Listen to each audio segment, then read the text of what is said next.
Oh my God. Holy shit. I just finished talking to Amy Duggar King about her new book, Holy Disruptor.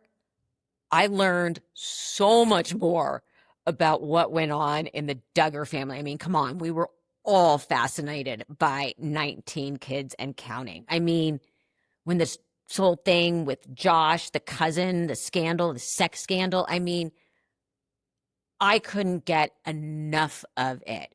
I also interviewed the producers of the documentary Shiny Happy People, which was all about exposing what went on in the Duggar family. I know we have the link below for YouTube, but if you have curiosity about this insane situation and this family that 19 kids told from the inside and what really happened. I mean, you gotta hear my conversation with cousin Amy, crazy cousin Amy, who, let me tell you, is not so crazy. Amy, I'm so excited to talk to you for so many reasons. First of all, we both got stripes going. We're both fans of the stripe. So Yes. we're already off to a good start. Yes. Okay, the book. Why was now the right time? Because you pull no punches in the book. Why now? I don't. Yeah, I definitely did not hold back. For me, I think I just had to heal from a lot of things. And then once I did the work of just deconstructing and seeing the truth about a lot of things, I was like, light bulb. And something inside of me was just like, other people can benefit from knowing the information that I figured out, And so I just really healed and educated myself on all the topics in my book. And it's called Holy Disruptor. That's a pretty, I Is mean, it's a great title. Thank you. It's a great title. How'd you settle on it? So I met with one of my mentors, and it was at one of the lowest points of my life where I was really struggling with just like, I didn't know who I was, and I was always like unfairly labeled, and I really felt like lower than dirt. And in that moment, I was just like, I don't know, like, why I'm a part of this family, where do I fit in, and what's my purpose here? And she was like, Amy, you're not afraid to confront evil head on. Like, you are like kind of like a warrior in a way that's like, I have a bold personality, very different from the rest of my family. And she's like, don't ever feel low about yourself. Like, you have a self-esteem and you can build that up, and you are a holy disruptor. And I was like, wow, if I ever do something big and share my story or anything, I'm going to share that title, and I hope that could be a title of a book. And so Well, it's a crazy good title. circle. But Thank you you. brought it up. Let's go back to the beginning. Jim Yeah. Bob Duggar was the patriarch of the show, 19 Kids and Counting, is Mhm. your uncle from your mother's side. Yes. Okay, so Yes. your mother is his sister. Yes. You're an only child with 19 first cousins. How do you even begin to wrap your head around the different lifestyles the families chose to have? I mean, I tried my best, I felt like I had to like put on a mask whenever I went on the show, because they didn't connect with my world, right? They didn't know music. They didn't know really a lot of fashion. They didn't know the things that like I love. And so, I mean, in the book, I literally said, you can't even say like, I hate tomatoes when you were over there. The word hate wasn't allowed. Dislike wasn't allowed. Nothing was negative there in that home. And so, yeah, I just had to kind of put on a mask that I'm happy and shiny and everything's good and happy and lovely. I mean, you Uh, had to get in the car, getting picked up by your mom, going, that is fucked up shit going on in that house. I mean, you had to have done that. we didn't. Okay, here's the thing. I love you. I just adore you so much. Hold on. So we didn't know the things. Well, there That's were 19 of them. I mean, you had Yeah. to be like, it's, Nope. I mean, they're having litters of children. I mean, honestly, yeah, I know it sounds crazy, just from an outside perspective, but that's all I ever knew. I've held every single one of them. I don't have any like ill feelings toward any of them. I still love them. I say in my book that like I wish I could connect with them. I'm here. There's an open door if they ever need me, you know. But I'm going to share truth in my book. And that's what I did. Yeah, because I mean, you had to go home and Yeah. be like, okay, this is I mean, it was weird. I'll be honest. Like the music was like, oh my gosh, they don't know what like even in sync is, you know, like that's weird growing up. There was a lot of difficulties as trying to connect with their world, right? And it's the same with mine. And I just knew that they wouldn't understand boyfriend. They don't understand, high school. They don't understand TV shows, Saturday morning cartoons. I mean, nothing. But that was just something that there was just a lot of rules over there. Yeah. so that getting into that, they were involved. Well, you're a Doug, but they were involved, and I just want to make sure I get this right. The Institute for Better Life Principles, or IBLP for short. It is an ultra orthodox Christian group that Jim Bob was a big part of. Were any of those beliefs carried into your home?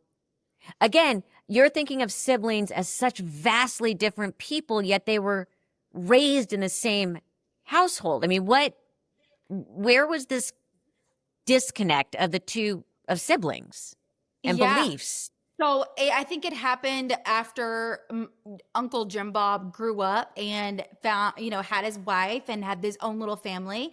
And I think because of how he grew up in his childhood, which I go into in the book, Mm-hmm. you see that he probably wanted some kind of control and some kind of like clarity and calmness. And so the IBLP, which is the basic life of basic life principles, just a FYI on that. I think it was attractive. I think it was something that was drawn to him. And he was like, oh, this practice and this movement really promises a good, healthy, beautiful life if you follow these man-made rules. And I mean, I can't speak for my uncle and I'm not going to try, but looking back at his childhood and the things that's gone on in the family that no one spoke about till now, um, one can only assume. You bring up their childhood because your mom and your grandmother made a big effort to shield you Hmm. from your grandfather. Yeah. What was going on in the house when your mom and your uncle were kids that they felt the need to so highly protect you? Right. Um, I think that there was a lot of issues with my grandpa, a lot of darkness that he tried to hide for a really long time. I know that he tried to hurt my mom, tried to end her life. I talk about it in the book. I know that my uncle and my mom used to huddle together, is what my mom told me. They used to huddle together and just be really scared in those moments that he would lash out and freak out and yell and cuss and just cause a scene, My grandma was quiet. She kept the peace, but it trickled down. And I show that in Holy Disruptor. It trickles down where my grandpa always had an anger issue. I believe he was a sexual predator. I believe that there were some many things wrong with him and he wanted to hurt anyone that he could. And so my grandma and my mom protected me from literally all of it. And so yeah, I call them they are my silent shields in the book. It's interesting because we bring that up. It helps piece together why your uncle wanted so much control because it sounds like he had a childhood that was out of control. Yeah, so I know that my great grandpa, which would be Jim Bob and Michelle's grandpa, or not Michelle's, my mom, Deanna. Right. I know that they had a very alcoholic grandfather, and I don't know, I wish I had all the answers, but I don't. It just shows like the generational lineage of how if you don't stop it in its tracks, it will continue and it will go on and on and on and on and on until someone becomes a holy disruptor, stands up to it and says, this is not allowed in my life any longer.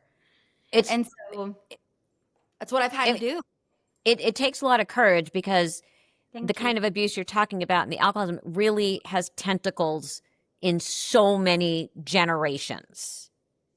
And Absolutely. it's something that's very hard to get the generation before to even begin to comprehend. Mm-hmm. Which is why you talk about the extreme control your uncle had over the children, especially the kids. And you brought it up earlier. It was very hard for you to relate to your cousins. How did you feel about how they related to you? There had to be some sort of, I can't come up with the right word because Yeah. envy is think of as a negative word, but Yeah. almost wishing they could live in your world. I honestly don't think that they did feel that way. I believe that they were very sheltered. They were the most happiest children. I wish you could be there, Melissa. Literally, there was like they were making bread and they were playing chess and there was classical music playing every single day in that home. So I think they looked at me as like the rebellious black sheep of the family. They could only get so close to me because I was not a part of the IBLP. I wasn't a part of, what they believed in their basic, like the basic foundation of how they live. And so for me, I was just the outsider that was a part of their lives, but only to an extent. I was very kept like arm's length and being like, we love Amy, but she's crazy. And so Yeah, I would crazy cousin Amy. see cousin Amy randomly on a show and it just stuck. And yeah, it's crazy. There were some crazy rules and punishments that everyone was forced to live by. Um, what did you see or know about that just made you go again? Because you were older when the show started, which we'll Yes. get to in a minute. That you already Yeah. had life experience going. This Yes. is borderline on abuse. Yeah, I mean, that's the thing that's so crazy and wild is the fact that I honestly didn't see much. I know that sounds crazy, but like we when we did our segment, we did what we were supposed to. We talked about the things we were supposed to, and then like I would be like, "Okay, bye you guys. See you tomorrow." And so the things that were happening outside of that film crew and outside of that, the filming process, I really didn't see. And that's what really killed me until I saw one of my cousin girls, and I won't tell her name, but No. she was I went in to go get a napkin. There was a big party on the other side of the house one night, and I went to go get napkins in the pantry, and I heard this faint cry, and I was like, "What in the world?" And I turn on the light, and it's one of my girl cousins, and she's literally holding her hand over her mouth and like clenching her jean skirt. And you could just tell she was broken. And this is the most, I've never seen anyone show any emotion like that because IBLP teaches that you're supposed to be happy, meek, and mild 24/7, and you're not allowed to show weakness, crying, anything that's ungodly in their eyes. And so I reached down and I just held her. And I was just like, I love you. I'm here. I see you. I said her name. I forgot the napkins on the floor, and I just was in that moment very present with her. And a couple of days later, I went to go talk to her and I just said, "Hey, can we talk for a second? Maybe just see if I could connect with her, try to show her that I'm there. There's an open door if you need it. I can be a lifeline. Hello, I'm here. I'm here." And she responded with, "I don't know what you're talking about. Nothing's happened. I don't recall anything you're saying." And in that moment, that's when I started to look at the house and everyone in it with like new eyes, literally just looking around at everyone so happy and wondering what the heck was going on, when I wasn't around. It's interesting you bring up about, now everything's fine. You talked about that during filming, there was a code word Yeah. and you said it was like Nike. Hmm. And Jim Bob would say whatever the code was, and suddenly everybody looked at the ground, became very Yeah. um, pious, for Yes. lack of a better word, and meek. Hmm. Did the crew get to see the different sides? Because when the show blew up, which we'll get to, there was a lot of finger pointing of who didn't really know what was going on, who did know, what did they know, when did they know it? And we will get into that. But did anyone, you're about to shoot a scene, everyone's doing whatever, and he says the code word, and suddenly everybody snaps to attention. Did the crew get to see those transitional moments, and the producers get to see those sort of awkward transitional moments? I honestly have no idea, because I know that sounds crazy because I was there. You would think that I would know, but at the same time, maybe, I can't really speak for them. I don't know how much they were there. I was in at least 80 episodes, maybe even more.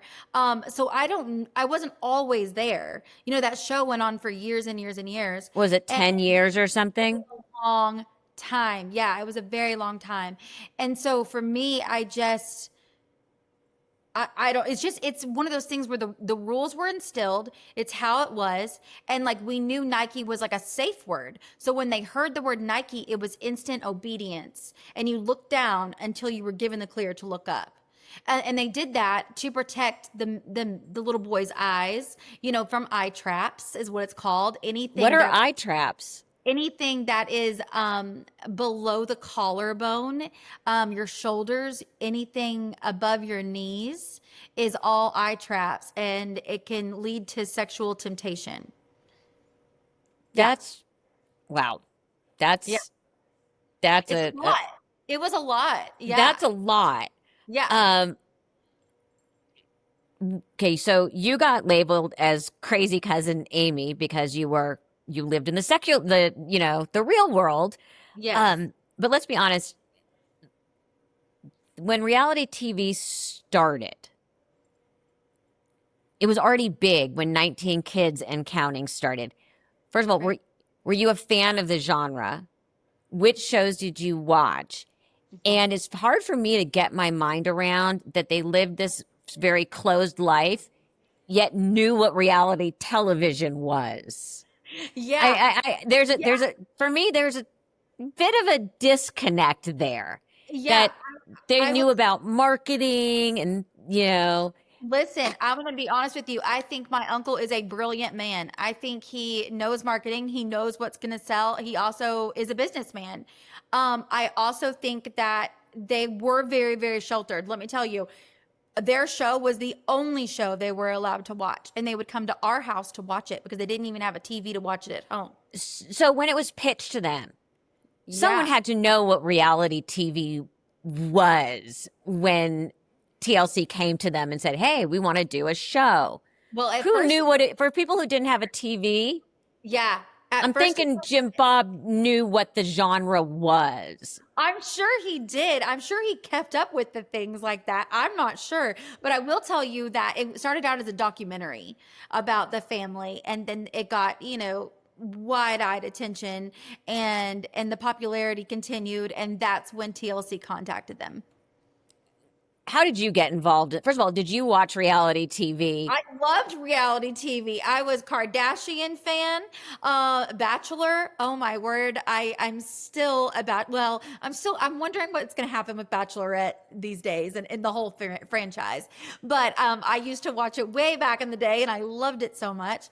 Now I can't really watch reality TV because I know the ins and outs of it. I know like the producers that say things. I know where the cameras are. I can't watch it for like what it is. I see the production behind the scenes. We all do. Yeah. We all do. But at the time, you talk about how you kind of ended up on the show, that you were asked to please chaperone Josh. And you told the producer, this is a bad idea. When did they realize that you were reality TV gold? No, I appreciate that. It literally, like in that moment, he was like, jump on TV. Because he asked me to be the chaperone for Josh Dana. And I said, hey, listen, they're adults. Okay. They're 18 plus. Like, what am I supposed to do? I'm not like in charge of them. They're adults. They can do whatever the heck they want to do. And he was like, oh, this is good. And you could kind of see the wheels turning in his mind. And he was like, yeah. you need to jump on camera. And I was like, what? And thank God I had, some other clothes to change into in the car and that Uncle Jim Bob approved of. And Okay, wait, pump the brakes. yeah. He had to a- approve what you were wearing. What Yeah. I mean, what were you wearing? What would you wear at home versus or at school versus? I mean, you had to have a separate wardrobe to go to Oh, your I did. cousins' houses. I mean, we all rolled up our skirts, for Oh, when you went I to private totally wore my school. chapel skirt. Absolutely. That's all I did. Are you kidding Yeah, me? No, yeah.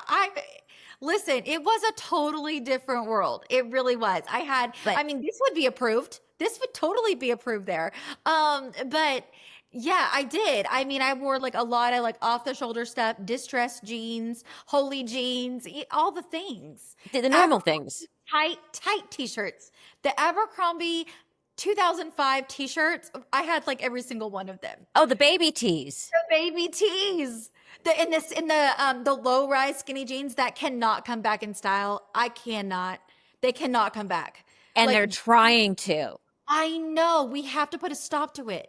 But it's for a whole different age group and models only. It is not for, as I say, not for civilians. It is not for civilians. It is not for moms with the pooch. It is not for C-section moms. It is not. It is just But I did have them back in the day, and I will tell you, I did rock them. Those good fuzzy memories. But because you realize when you say robes, right, but when you said I had a change of clothes, when you have to say I had a change of clothes in the car that Uncle Jim Bob would approve of, you realize that that's I like realized. 2 wardrobes. Oh, absolutely. I had like the biggest closet ever because literally had 2 wardrobes. I had a Duggar side and then I had like normal life side. Yeah. Yeah. And I did go out on the weekends. I was in my 20s. Are you kidding me? That's how I met my husband. Yeah. And so, yeah, give me all the mini skirts and the short dresses and all of it. Yes. So let's go back to that first time. You're like, okay, I have my Duggar wardrobe in the car. Yes. You went and changed, and Yeah. suddenly you were on the show, and the producers, did they come to you and say, oh my God, we love you. We want to insert you into this show? Yeah. So actually what happened is after I changed, which I had like a long skirt and I don't know, a shirt up to here, in the car, I changed. They were like, okay, let's get you mic'd up. And I was like, what? And they were like, okay, now don't look at the film. And here's like a big, microphone pack in your back. And is that comfortable? All right. Now just go. And they just like threw me on there. So I had no coaching. I wasn't told anything. I was told not to look at the camera man, and I was not to look at the boom that's above me. The big, Yeah, the big, big like dust mop above your head. And I was like, okay. And so yeah, it just went. It just went. But then you became a character on the show. So you do the first episode, and they had to look at the footage and go, we want more of that. Who came to you and said, we want more of you in the show? So the producer, he came to me and he was like, all right, Amy. And it wasn't like, we want you more on the show. He never said those exact words. He was like, hey, what does your week look like? What do you want? Like, let's talk about it. And I was like, okay. And so I was naive. Here I am thinking everyone has my best interest at heart because they're family, that kind of thing. And so I just started showing and appearing on the show regularly. And yet you managed to remain true to yourself and Yeah. got labeled Crazy Cousin Amy, which you were not fond of that name. No, who would be? Would you like it if you were on a show and you're like, oh, there's crazy Melissa? Oh, No. 100%. Because I think being a little crazy keeps people in fear, a little bit of fear, and a little bit of fear is a good thing. Well, I want my husband just to make sure he comes in each day just a little, See, but you can take crazy in all different kinds of ways. And so for them, so like streamlined, positive, godly Christian, and me being called crazy, there was like a big shadow, a big flashlight on my on my face at all times. And so I was like, oh, I don't like that title. Like, I'd rather be called Feisty Amy. I like feisty way better than crazy, because crazy makes you feel like you're not taken seriously, like you're one big joke. No one really cares what you have to say. Like, it could go in all kinds of different directions. And so here I am, a girl in my 20s, and I've, never had a police record. I've never done drugs in my life. I've never even had a one night stand. And yet I am titled on this show, Crazy Cousin Amy. And yeah, I tried to get it to change. I definitely tried. And yeah, I was dismissed every single time. What story stands out the most to you that happened that didn't make the show, that ended up on the cutting room floor? Oh, good question. Um, Something There that had I to, did, or or just in general, where you're general? like, when you watch the show and you're like, but what happened next made sense of what happened. A lot of times, like, they'll just, on like Housewives, they'll just show the fight and not what happens after or what happened before. And this was such a all happy, all good, look But at there was us. nothing. There was But no, what I'm no. saying is, what did we not see? What was, I mean, I know with our show, but when my mom and I did our show, it was much more of a satire Yeah. that, there are multiple takes of things. They were like, no, no, let's do it again. Yeah, I You mean, we know, definitely had multiple takes. Someone would sneeze, someone would, fumble their lines or not be able to talk right, or someone needed the bathroom. Like, there was a bunch of stuff like that. But there was literally no fights. There was no eye rolling. There was no slamming doors. There was no bad attitudes whatsoever anywhere. So if anything was happening behind the scenes in any kind of way, it happened like in an office behind closed doors. It was so, never out in public. right. So the crew never saw anything. The produce, like, No, it was I will. even kept from them. Correct. I will tell you 100%. The crew was as brokenhearted as the rest of the family when they found out, like Uh, completely brokenhearted. okay, you bring it up, Josh, the sex scandal. The thing that was so complicated to get our heads around after watching 10 seasons of this show was that this incident, or multiple incidents, happened before the show even started filming. And as a producer, you think to yourself, who didn't do their research right? I mean, that's always my thought when someone comes Very out good with something, question. when someone, suddenly someone on another show and they find out, oh my God, they said this earlier. Who didn't do their homework? Good A question. producer should not be surprised by this thing. Yet, it was so completely covered up that even the network got taken by surprise. Explain to people what happened, what the story is, what happened with Josh, because you and your mother were a part of that story in real life and in real time. Yeah, I mean, I think everyone knows the scandals of Josh. I don't But I think I mean, have to. for people who don't know, because there are people who don't know. Not everybody, lives in the Right. reality This world. is true. Yeah, Josh was one of my closest cousins. I'm the oldest out of everyone, so he is next in line. And so yeah, he got involved at 14 with I don't know when it all started. I really don't know when all this unraveled, but something definitely happened, or something definitely triggered something in his life. He took a tragic turn, and completely took the innocence of some of my young cousin girls. And then there was another sex scandal later on, which you'll tell us about. Then yeah, But and then you found porn on his computer, and mhm. you and your mom went to Jim Bob and said, this isn't good. You need to be aware that Josh is looking at this. Right. Well, just because it was really, really out of the ordinary, completely a sin in their eyes. Obviously it wasn't illegal because No. it wasn't anything like that, like it was later on, which is why he's in prison now. Right. But yeah, it was the things that when we saw it, we were like, what are we going to do with this? I have to tell someone. You know, he obviously needs some kind of help.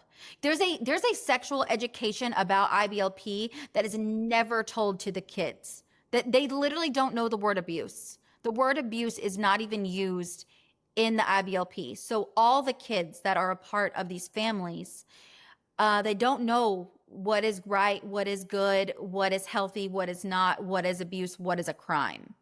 And that is sickening and so, so sad. And so in that time, I do believe that he became a predator. I know he cheated on his wife. I know he had Ashley Madison scandal. There was a lot of darkness that happened. And when before all of that happened, yes, I did find porn. I did ask my uncle. I did tell my uncle the things that I saw. And again, I was completely dismissed. And the IBLP, they sent Josh to a program. Sure. And then completely covered it up. Yeah. When you know this, and this is all in hindsight, because, you know, you've changed a lot as a person and are looking back and going, this was scary. When you Yeah. look at the cover up, yet had to pretend, and they had to pretend for the show, specifically Josh and your cousins, the older cousins, and then the ones he preyed upon. How did you smile? How did they smile and pretend it wasn't there? Well, the IBLP teaches that, like I said earlier, only emotions that are good and godly and happy, that's how a woman should be at all times. So, in my opinion, I believe that they have to forgive quickly. That's another thing. If something happens in one of these IBLP families and abuse takes place, you have to forgive quickly and move on and honestly not deal with your hurt because you're not allowed to go to counseling. You have to literally like talk to someone within the IBLP in order to have like any kind of mentor or therapy. But that therapist is not, I mean, really, I mean, it's not anything. There's no meat to that conversation, and you're not actually receiving healing. So I think they put on a happy, shiny mask. I think they did what they had to do. They had a part to play. They had a character to play, and they did it very well. Were you as shocked as the public when the scandal broke? I was beyond shattered, broken hearted, found out on national television, like the rest of the world. Where were you? What was that moment like? So the first thing I did is that I saw the magazine title on, I think, In Touch, and it said House of Horrors. And I was at Walmart. Excuse me. I was at Walmart when I saw that, and I just stood there and just stared at it forever. And that was the first moment that I was like, "Whoa, what is happening? This is the house that like I spend so much time at. What is going on?" My uncle told me that it was no big deal. Don't talk to press, don't talk to media. They just needed a story. It was an easy, just an easy time. And they didn't know, there was no truth to it. There was no truth to it. Media just needed a story. Okay. When it came out, though, I was actually trying on my wedding dress. Wow. And yeah, it was about a couple weeks before my wedding, so I had a fitting, and my mom's friend said, "Turn on the TV right now." And so we did, and I sat there crying, holding my mom, holding my grandma, in my wedding dress. That's a tough moment, Yeah. especially, I mean, for you, because you had flagged it early Yeah. and were dismissed. Hmm. And then I'm sure guilt that you didn't press the topic. And I'm sure that's for your mom and your grandma too at the time, because Yeah. it spiraled so out of control. Yeah. But your mom has to look at what her brother did I think she is and fully. allowed to happen in his house. I think there's a reason why there's boundaries now. I absolutely feel terrible for the fact that I didn't press it hard enough to like really find answers. I believed what I was told. There Of wasn't course. anything that I could do. You know, I had to wrestle with, and talk about it in Holy Disruptor. I talk about it in my book where I'm like, I had to wrestle with the fact of like discernment and what I felt, that inner tug that something was off, and yet still be devoted to my family and love them. And I had to toe that line. And it was really, really difficult to do it because something inside of me was off. I felt off. And now looking back, man, I wish I could have done more. I mean, we all look back at things and Yeah. say that. Um, what was the first time that you then went to, because I'm assuming you still went over to the house and still engaged with the family. What was the first time like when you went in? Was it So, pretending it didn't happen still? oh yeah, that went on for a while. But here's the thing. It didn't go on too long because I kept wondering what this was the first scandal. I kept wondering what the heck was going on, what was the truth? Because the truth has always been very hard to find in my family. And no one was giving me answers. No one. And I was like, what the heck? All right. So I was like, I'm like I literally drove like a bat out of hell. Okay. Like Coella DeVille in my car driving to their house. And I was like, if I don't get answers, I'm going there and finding the answers. I will find the answers. I'm going to seek them. And when I got there, the girls were solemn. They're in a circle crying. I mean, it was heavy. There was a weight in that home that I've never experienced before. And it was just so heavy and low. And there was no classical music playing anymore. You know, the kids were quiet and kind of kept to themselves. And I think the younger ones were outside. They didn't really know what was going As I say, on. they couldn't have understood what They was going couldn't on. understand. And in that moment, I just held the girls. I wasn't, I wasn't crazy close with them as much as I would want to be because again, I'm crazy cousin Amy, but I just grabbed them and I just held them and I just said, I'm so sorry. And I just tried to connect with them and just show them that they're seen and their pain is validated. And, that's all I could do as a cousin, someone that truly loved them, that still loves them. But I wasn't going out there just to connect with the girls and love on them and show them comfort. I had to confront and I was there to get some answers. And so I did that. I confronted Josh. And I got the answer that I didn't want. And I talk about it in my book. right. It really, really creepy, really scary moment. Where For people who don't know, I already read the book, but Oh, you what did? Okay, yes, thank you. what Thank did you. he say? Take us back to that moment. I mean, in that moment, I found him in an RV very close to the home. And I just remember looking at him dead in the eyes and just thinking like, I don't think I know you anymore. Like I don't the little boy I grew up with, the one that would text me all the things, I don't know you anymore. And I asked him several questions, but one of the big questions I asked him was like why he didn't try anything with me. And the way that I said it, it wasn't that I was trying to be a martyr. It wasn't that I was like, oh, like I'm a superhero. Like, why not me? Like, it wasn't like that. But I wanted to know that answer because I wanted to see what he would say. And he finally looked at me and with the creepiest smile on his face, he said, I knew better. And in that moment, I was like, like he's unrecognizable at this moment to me. And in that moment he was like, I didn't know who that person was. And I realized that he knew who to prey on.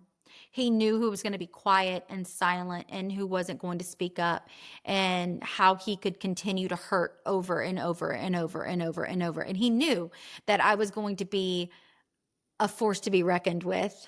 And he knew I was, oh, there's my cat. He says That's hi. okay. Mine's upstairs. Well, I would, but he would meow the entire time. But anyway, Yeah. back to what I was saying. Josh knew that I would bust him, and Right. he'd be going quickly. So he knew who he could and who he couldn't. As the scandal unraveled, Yes. did you find yourself in sort of, I always say the the what we were taught in school, the here, the earthquake preparedness position under your desk, hands on the back of your neck? Did you Yeah. feel like during that every day it was going to be like, oh my God, what else is about to come out? Yeah. I did. Yes. I was like, if this is so bad. This is so bad, but does it stop here? And I was told that it would. I was told there was nothing else, that everything's taken care of. And the thing is about my family, and I'm going to talk really candidly about it, they forgive quickly, right? They're just like, oh, this happened, but we're going to forgive. We're going to move on. We're a family. We're united. We're loyal to each other. And for me, I didn't feel that way. But I was like, man, look how fast they can forgive. Why can't I do that? Why am I having such this issue? And so I kept my distance.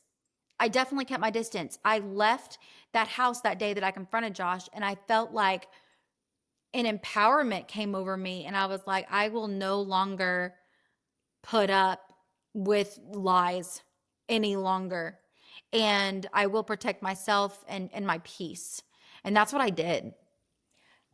uh, as everything came to light, a number of your girl cousins Mhm. left the family and found the strength to do that.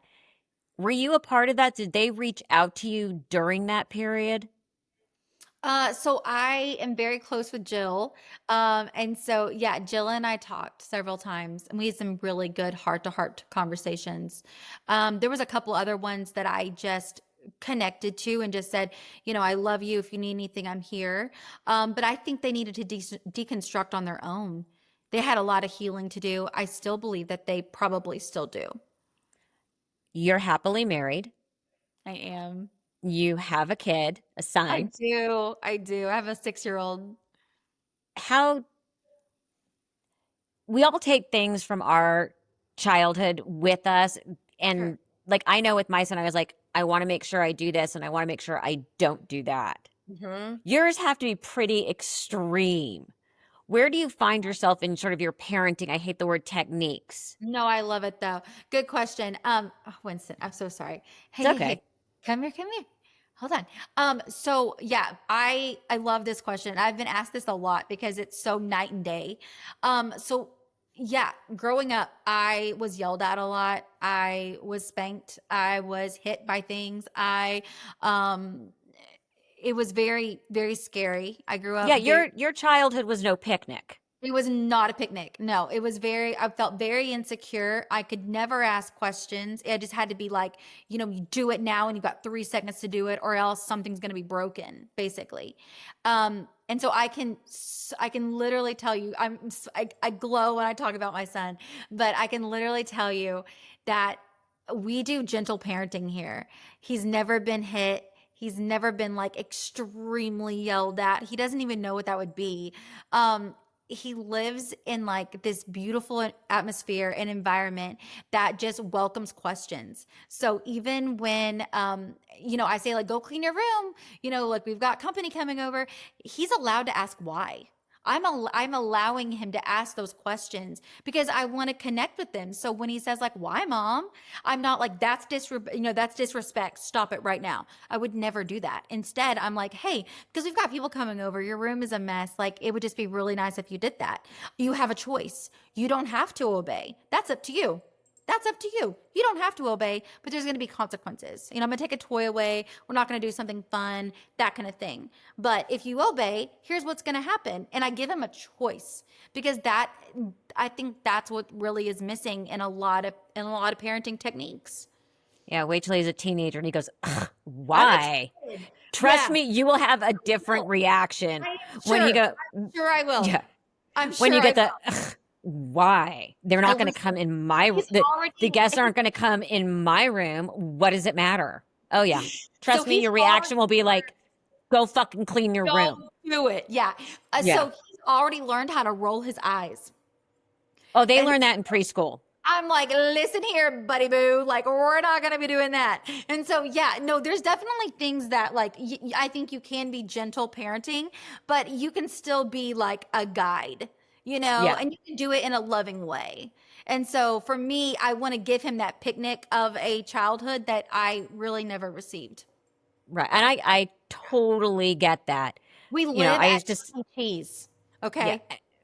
you're Yeah. a good, do you carry like disinfectant wipes in your car? Oh, absolutely. Yeah, we've got it all. We've got the cup that comes with the free drink. He goes every day, almost every day. Because we're remembers there. It's Yeah. Oh, ridiculous. good. Yeah, You remember, I'm you've a got, member of Chuck E. Cheese. I'm a, but trust me, I used to say to Cooper very often, I'd say, especially as a teenager, how'd you think this was going to end? Yeah. How'd you think this was going to work out for you? Mm-hmm. You What do you know, say? though they're boys, at one point they just start grunting, and you have to learn that language is just grunting at you Okay, and I not might take have it to like. personally. Okay, I'm gonna have to like have you on speed dial and be like, they're grunting. What does that mean? It Oh my. means the grunting is the verbal eye roll. Okay. Good to know. Good to know. Yeah, Yeah, I mean, ask me 10 years now from now. He's 6. So he's definitely I'm gonna take this little one. Hold on. that's Hey, Joan. okay. This is You can. Winston. He Hi, says hi. Winston. But yeah, I definitely think that there's a lot more to learn, clearly, but I'm just not gonna like hit him with objects or No. use him in any kind of way. I just don't think that is good parenting in any kind of way. And even those people that are like, oh, spanking is godly. Well, I think it does a lot of harm. I think it does a Okay, lot of harm. you bring that up, which is very interesting because you are still a very devout Christian. I have, yeah, faith has literally like, that's the reason why I'm here. But Yeah, was there ever a time where you questioned it I in did. this? Yeah, there had to be. Yeah, because I feel like I had fake faith all around me. And I was like, if this is God, if this is what it is, I want nothing to do with it. And so, yeah, I had my party moments, I did whatever. And at the same time, I was like, man, I also had the side of my dad, which I talk about in my book. And it's heartbreaking to talk about and be that vulnerable with people. But I talk about it in my book and I just say, like, I questioned, like, how could a God love me if my father couldn't? Right. And I wrestled with that for a very long time. And then I just realized that in my life, I have an option to really have a filter, and I can filter everything through peace. And if you think of God as in the Bible, it says he's not the author of confusion. Well, that wipes out a lot of people, doesn't it? And Yeah. a lot of circumstances and a lot of things that goes on in this world. And so for me, I do that. I literally filter everything. The people I'm around, the music I listen to, what I wear, whatever. If I like it and I love it and it like calms my heart, then it's peaceful. If it's not and it stirs me up and it makes me mad and it, brings up strife and all and confusion, I want nothing to do with it. You are, I am just, I love how honest you are. Thank you. So, this is the big question. Okay. What's next? You've done reality TV. You've now written a book. You're a Yeah. mom. I can't imagine that you're just going to be going to the park every day. Well, I do love it. Yeah. I'm start. Well, I'll just say this. I'm starting a line of like good therapy sweatshirts, right? That says like, I only want green flags, like stuff like that. Okay. That's going to be called Louder Threads that I'm very excited about. I was also invited to be a Bible study writer on the YouVersion Bible app. So I am now writing and just speaking life into people. I think that's just really important, especially when the world seems to be on fire. Wait, Um, it's a dumpster fire. it is a dumpster fire. I agree 100%. And so, yeah, I don't know. My husband is hilarious. And so we're going to be doing more TikToks and hopefully maybe a podcast together. I think it'd be so fun to just talk to people and connect just like you're doing. I think it's incredible. I definitely look up to you. I think you're By just the so way, very low bar. I think no, I think Very low bar. listen, you don't even know how many times I like tried to curve my eyebrows because I did one podcast a couple weeks ago and I forgot to do them. And you Oh, can't see them. If I don't color mine in, you don't even see them. So, yeah. mine for some reason go through phases at the ends. Like I don't like Oh my God. why? Like No, I hear you. why? Mine like are feathered. Like if you got close, you'd be like, "Oh, girl." But thank God for pretty lights. All the things. We all Um, do. A we all. ring light, a good ring light It's amazing. is godly. I'm It just is going to say it that way. sent, heaven sent for sure. But yeah, I don't really know what's next. I would love to write more. I really found out that writing a book is healing, and apparently, I have a lot to say, and I'm No, not afraid to say it. no. Yeah, I know. Really? Oh my I goodness. know. I know. I know. Amy, this was so much fun. Thank you It so really is. much. Book Holy Disruptor, Shattering the Shiny Facade by Getting Louder with the Truth is now available. Thank you so much. Thank you, Melissa. I've enjoyed it so much.